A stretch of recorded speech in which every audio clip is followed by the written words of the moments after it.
Good morning, students. Today we will study about Unit 6.4 Training and Development. बच्चों, हमने पहले staffing process में recruitment पढ़ चुके हैं, सिलेक्शन पढ़ चुके हैं. नेक्स्ट स्टेप जो है स्टाफिंग प्रोसेस का, दैट इज ट्रेनिंग. बच्चों, ट्रेनिंग हमारे ऑर्गेनाइजेशन में जो भी हम एम्प्लॉयज़ सिलेक्ट करते हैं, अब वो अच्छे से काम कर सके, उनकी एफिशिएंसी को इम्प्रूव किया जा सके, उसके लिए हम उनको क्या प्रोवाइड करते हैं? Training. So training is the process by which effort is made to increase the knowledge and skills of employees for the successful accomplishment of a specific job. एक स्पेसिफिक जॉब को अच्छे से परफॉर्म किया जा सके, इसीलिए ऑर्गेनाइजेशन जो है एफर्ट करता है through training, so that employees knowledge and skills both are improved. ठीक है, in simple words, it is the act of increasing the knowledge and skill of an employee for doing a particular job. बच्चों, training में जो job है, मान लो purchase department से related job है, तो ओनली परचेज की ही ट्रेनिंग दी जाएगी. सिर्फ पर्टिकुलर जॉब्स को करने के लिए एम्प्लॉयज की स्किल्स और नॉलेज को इंक्रीज करना, that is training. Now features of training. First feature is expense on training is investment and not the wastage. जो भी हम ट्रेनिंग पे एक्सपेंस करते हैं, खर्चा करते हैं, दैट इज इन्वेस्टमेंट. अब देखो बच्चों, अगर हम ट्रेनिंग पे खर्चा कर रहे हैं, उससे क्या होगा? हमारे एम्प्लॉयज की एफिशिएंसी इंक्रीज होगी, एम्प्लॉयज बेटर काम करेंगे, तो उससे क्या होगा? बेटर प्रोडक्शन होगा. That is important for the organization, so it is not the wastage. Very important feature of training is that expense incurred on training is investment and not the wastage, because जो हमने आज training पे expense किए हैं, उसका organisation को लंबे time तक, लॉन्ग पीरियड तक क्या मिलने वाला है? Benefit. Okay, next is relates to a special job.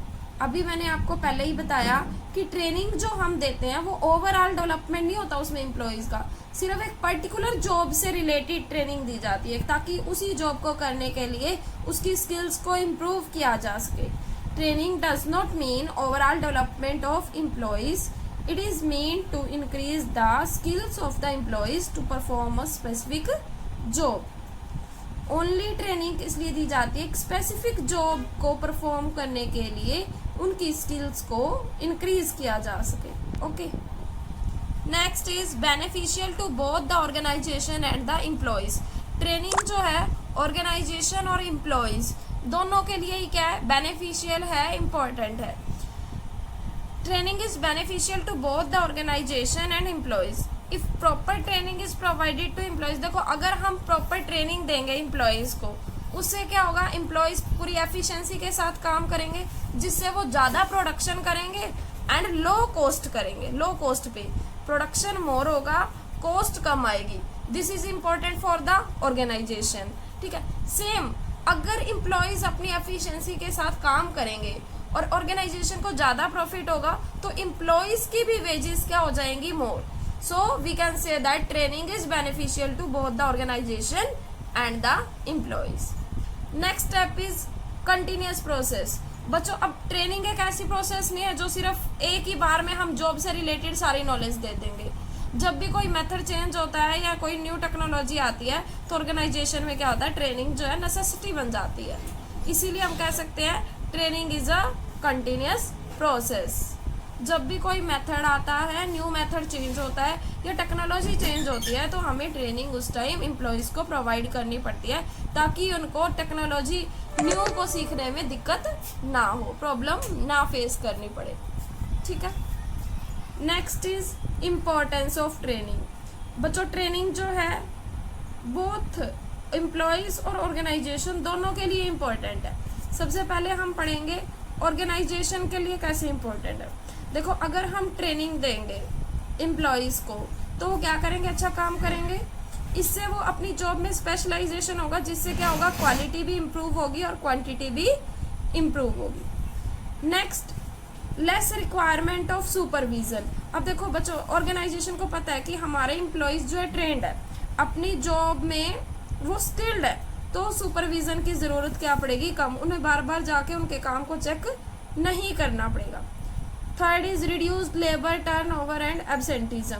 अगर एम्प्लॉयज़ को प्रॉपर ट्रेनिंग दी जाएगी और वो अपनी जॉब से सेटिस्फाइड होंगे तो लेबर टर्नओवर और एब्सेंटिज्म भी ऑर्गेनाइजेशन में कम होगा। Fourth is improvement in adaptability.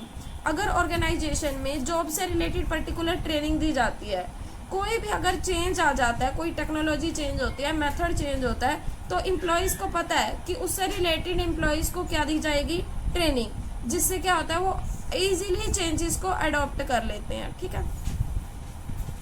Next is best use of material and equipments. अभी हमने बताया था कि ट्रेनिंग करने से वेस्टेज नहीं होती। अगर हमने एम्प्लॉयज़ को पूरी ट्रेनिंग दी है जॉब से रिलेटेड, तो क्या करेंगे, वो मटेरियल और इक्विपमेंट का बेस्ट यूज करेंगे। That is important for the organization. Now importance to the employees. अब एम्प्लॉयज़ के लिए कैसे ट्रेनिंग इम्पोर्टेंट है। First point is increase in capacity and efficiency. अगर बच्चों आप एम्प्लॉयज़ को ट्रेनिंग देते हो पर्टिकुलर जॉब से रिलेटेड, तो उनकी काम करने की जो एफिशिएंसी है वो क्या हो जाती है, इंक्रीज। एफिशिएंसी का मीनिंग मैंने आपको बताया है, कॉस्ट कम हो जाते हैं, मीन्स वो ज़्यादा प्रोडक्शन करते हैं जिससे ऑर्गेनाइजेशन में कॉस्ट कम आती है और उनकी काम करने की एफिशिएंसी भी क्या हो जाती है, इंक्रीज हो जाती है। Second is fewer accidents. अगर हमने उनको मशीन्स पर काम करने की प्रॉपर ट्रेनिंग दे रखी है तो एक्सीडेंट्स के चांसेस भी क्या होंगे, कम होंगे। Third is job satisfaction. If proper training is provided to the employees, then employees are always satisfied with their job. Next is increase in market value. बच्चों अगर हमने employees को proper training दी है तो उनकी market में value बढ़ जाती है। जैसे मान लो कोई employees है एक organization में, उसको आप पूरी training दे दिया आपने, वो क्या हो गया, well skilled हो गया। अगर मान लो आपके organization में उसको कम सैलरी मिल रही है और कहीं और ऑर्गेनाइजेशन में वो उसको क्या कर सकते हैं, ज़्यादा सैलरी पर हायर कर सकते हैं, जिससे उनकी मार्केट में क्या हो जाएगी, डिमांड इंक्रीज हो जाएगी। Next is methods of training. अब बच्चों ट्रेनिंग देने के मेथड्स 2 टाइप्स के हैं। ऑन द जॉब, जॉब करते करते ट्रेनिंग देना, मीन्स जिस वर्क प्लेस पे वो काम कर रहे हैं, जॉब करनी है, उसी प्लेस पे ही उनको ट्रेनिंग देना। Second is of the job training. Work place पर ट्रेनिंग ना देकर किसी और प्लेस पर ऐसा इन्वायरमेंट क्रिएट करना जहाँ उनको ट्रेनिंग दी जा सके। सो 2 टाइप्स हैं, on the job training, of the job training. First is on the job training. अब बच्चों जब एम्प्लॉयज को जॉब को परफॉर्म करते करते ट्रेंड किया जाता है, when the employees are trained while they are performing the job, then it is known as on the job training. This is also known as learning while doing, means काम करते करते सीखना। ठीक है, जैसे वो जॉब कर रहे हैं उनको साथ साथ उनको क्या देना, ट्रेनिंग देना, that is on the job training. अब ऑन द जॉब ट्रेनिंग के मेन मेथड्स क्या हैं। First is induction training. First is induction training. Induction training का मीन्स होता है, इंडक्शन का मीनिंग मैंने आपको पहले ही बताया कि जब न्यू एम्प्लॉयज हम सिलेक्ट करते हैं उसको कंपनीज के ऑब्जेक्टिव्स, पॉलिसीज, सुपीरियर, सबऑर्डिनेट्स के बारे में क्या कराना, इंट्रोड्यूस कराना, क्योंकि वो ऑर्गेनाइजेशन के लिए क्या है, नया है। अब देखो induction training means to introduce the newly appointed employees with the job and the organization. Induction training में क्या किया जाता है, जो न्यूली अपॉइंटेड एम्प्लॉयज हैं उनको ऑर्गेनाइजेशन के साथ और जॉब के साथ इंट्रोड्यूस करवाया जाता है।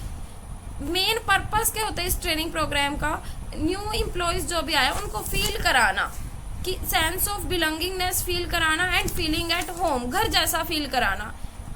समझ आया।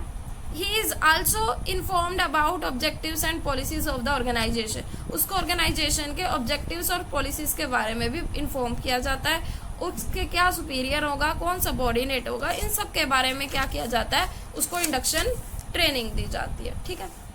Next is apprenticeship program. अब बच्चों अप्रेंटिसशिप प्रोग्राम क्या होता है, इस मेथड में क्या होता है, ट्रेनिंग जो दी जाती है ना किसी एक्सपर्ट के अंडर दी जाती है, जो मास्टर वर्कर होता है वो देता है ट्रेनिंग, किस लिए, उसकी स्किल्स को इम्प्रूव करने के लिए। एक्सपर्ट क्या करता है, जॉब परफॉर्म करता है, और ट्रेनिंग उसको क्या करता है, ऑब्जर्व करता रहता है। अब जब ट्रेनर जो होता है, ट्रेनर कौन होता है, जो ट्रेनिंग देगा, ट्रेनी कौन होता है, जो ट्रेनिंग लेगा, ठीक है। अब ट्रेनर क्या करता है, खुद जॉब परफॉर्म करता है और ट्रेनी उसको ऑब्जर्व करता रहता है। अब ट्रेनी जब ऑब्जर्व कर करके वो काम सीख जाता है तो वो अपनी जॉब क्या कर देता है, स्टार्ट कर देता है। अब ये किन पीपल के लिए ज़्यादा स्टेबल है, जो क्या सीखना चाहते हैं, प्लम्बर का काम, electricians and iron workers. Okay, next on the job method is internship training. बच्चों जो इंटर्नशिप ट्रेनिंग होता है ना, उसमें एजुकेशनल इंस्टीट्यूशन, टेक्निकल या फिर एजुकेशनल बोल सकते हो आप, एजुकेशनल इंस्टीट्यूशन और बिजनेस ऑर्गेनाइजेशन जो होता है उनमें एग्रीमेंट होता है। वो अपने मेंबर्स को ट्रेनिंग देते हैं ताकि उनकी थियोरटिकल नॉलेज और प्रैक्टिकल नॉलेज में क्या किया जाए, बैलेंस बना दिया जाए। अब जो एजुकेशनल इंस्टीट्यूशन होते हैं वो क्या करते हैं, अपने स्टूडेंट्स को कौन सी नॉलेज देते हैं, थियोरटिकल नॉलेज देते हैं। प्रैक्टिकल नॉलेज के लिए वो उनको कहाँ पे सेंड करते हैं, बिजनेस ऑर्गेनाइजेशन में, ताकि वो थियोरटिकल नॉलेज को प्रैक्टिकली अप्लाई कर सके। सेम ऐसे ही बिजनेस ऑर्गेनाइजेशन में क्या दी जाती है, प्रैक्टिकल नॉलेज। अब बिजनेस ऑर्गेनाइजेशन वाले अपने एम्प्लॉयज को कहाँ भेजेंगे, टेक्निकल इंस्टीट्यूशन में, ताकि थियोरटिकल नॉलेज उन्हें गेन कर सके वो, ठीक है, समझ आ गया। Next is of the job training. बच्चों ऑफ द जॉब ट्रेनिंग में क्या किया जाता है, जो ट्रेनिंग दी जाती है वर्क प्लेस पे ना देकर किसी और प्लेस पे दी जाती है। Under this method training is imparted to the trainees at a place other than the place of work. Work place पर ट्रेनिंग नहीं दी जाती। इसमें जो मेन इंपॉर्टेंट मेथड है दैट इज वेस्टिब्यूल ट्रेनिंग। इस मेथड में क्या किया जाता है, वर्क प्लेस जैसा एक्चुअल इन्वायरमेंट क्रिएट कर दिया जाता है, उसमें प्रॉपर मशीन्स, इक्विपमेंट्स अरेंज किए जा सकते हैं ताकि उस सेंटर को वर्कशॉप का लुक दिया जा सके। अब जब एम्प्लॉयज ट्रेंड हो जाते हैं तब उन्हें ओरिजिनल जॉब पर डाल दिया जाता है, ओरिजिनल जॉब पे पुट कर दिया जाता है, ठीक है। ये ट्रेनिंग मोस्टली किसके लिए स्टेबल है, क्लैरिकल एंड सेमी स्किल के लिए। इसका देखो बच्चों एग्जांपल देते हैं। मान लो कोई अकाउंटेंट को किसी कंपनी ने अपॉइंट किया, ठीक है। अब अकाउंटेंट की पहले तो वो जानकारी देखेगा ना कि उसको कितनी नॉलेज है। अब अकाउंटेंट को वो ओरिजिनल रजिस्टर पहले नहीं देगा कि ओरिजिनल रजिस्टर में एंट्रीज करो, लेजर बनाओ, जर्नल बनाओ। वो क्या करेंगे कंपनीज वाले, पहले उसको एक उसका डुप्लीकेट रजिस्टर देंगे, उसको कहेंगे डुप्लीकेट रजिस्टर में लेजर बनाओ, जर्नल करो, मतलब सारा अकाउंटिंग का वर्कर। जब वो डुप्लीकेट रजिस्टर में परफेक्ट हो जाएगा काम करने में तो उसको क्या हैंडल कर दिया जाएगा, original register. That is the example of vestibule training. So today our training methods is complete. कल हम करेंगे डेवलपमेंट टॉपिक। ओके।